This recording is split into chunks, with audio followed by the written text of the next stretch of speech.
Bonjour à tous et bienvenue dans les actus hebdomadaires. Au programme de cette semaine, les Auto Awards, une voiture russe, un problème de frein à main et la question de la semaine. Le débat se trouve en fin de vidéo, vous êtes sur la chaîne de Sarah Roule Raoul et on est parti pour les actus de l'auto. La 5e édition des Automobile Awards de 2022 a eu lieu le jeudi 8 septembre à l'Automobile Club de France à Paris.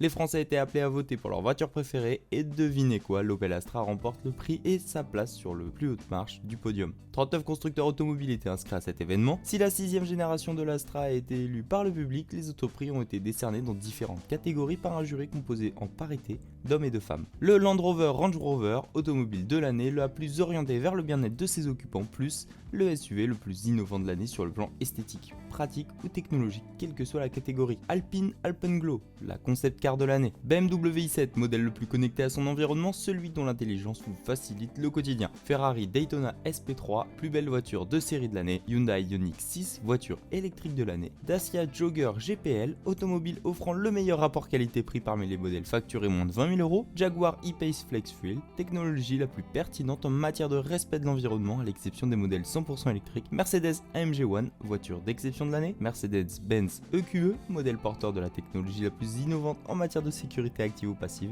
Et pour finir, la Peugeot 308 SW, véhicule d'entreprise le plus marquant de l'année. L'industrie automobile russe vient de sortir fièrement un nouveau véhicule, qui n'a en réalité rien de russe. Une façon pour les autorités de tenter de donner le change, malgré les conséquences économiques de la guerre en Ukraine. La Moscovite 3, un crossover urbain qui vient de sortir des chaînes de l'ancienne usine Renault de Moscou. Depuis le début de la guerre, la plupart des usines automobiles en Russie sont à l'arrêt. Les constructeurs étrangers se retirent les uns après les autres, et certains composants n'arrivent même plus. Mais le gouvernement russe essaie tant bien que mal à soutenir le secteur. L'usine Avtovaz de Togliatti, qui appartenait à Renault, a été rachetée par l'État et produit tant bien que mal des Lada, sans ABS, sans airbag et sans prétentionneur de ceinture. L'usine que Renault possédait à Moscou a été rachetée par la ville, qui vient en quelques mois de relancer la production d'un véhicule en faisant renaître une ancienne marque soviétique, Moscovite. Les premiers modèles viennent de sortir triomphalement des chaînes de montage. Cela ressemble à un exploit industriel, mais ce véhicule n'a en fait rien de russe.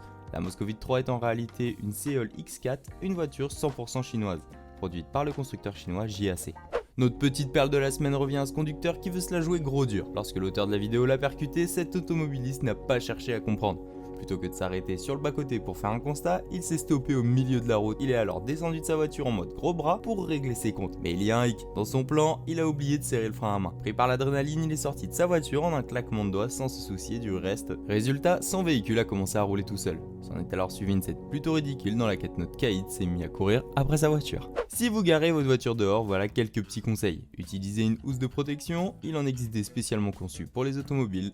Vaporisez votre véhicule de répulsif à rongeurs, les usagers peuvent également mettre un petit peu de répulsif à rongeurs dans le moteur afin d'éloigner les petits mammifères qui sont susceptibles d'endommager les câbles électriques. Contrôlez la pression de vos pneus. En hiver, la pression des pneus peut baisser si le thermomètre chute. Il vous faut donc vérifier régulièrement leur pression pour éviter les mauvaises surprises. Protégez vos parties en caoutchouc. Il faut également songer à protéger vos essuie-glaces et joints en passant par exemple du lubrifiant ou du savon de Marseille sur vos joints pour éviter de les arracher car ces derniers peuvent se retrouver collés à cause du froid. Utilisez un liquide particulier. Il est préférable d'opter pour un liquide qui ne gèle pas en hiver, quel que soit votre lave-glace ou pour votre liquide de fond.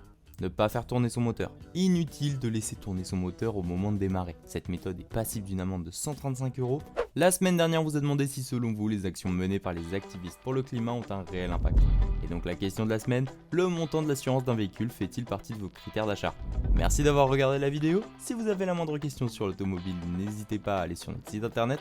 On se donne rendez-vous ce dimanche pour les astuces de Raoul. En attendant, abonnez-vous, mettez un like et à bientôt dans une autre excellente vidéo.